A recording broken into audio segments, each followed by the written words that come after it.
ایک افسوسناک خبر شامل کرتے ہیں صالح محمد ولزیات خان قوم میکن سکنہ شماری، جو کہ رات کو چوکیداری کرتا تھا۔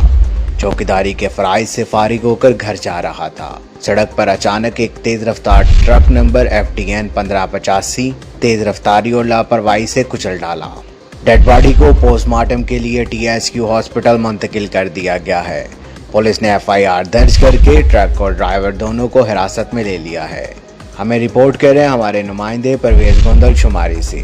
آپ ہماری خبریں YouTube اور Facebook پر بھی دیکھ سکتے ہیں۔ مزید خبروں اور اپڈیٹ کے لیے دیکھتے رہیے 94 نیوز۔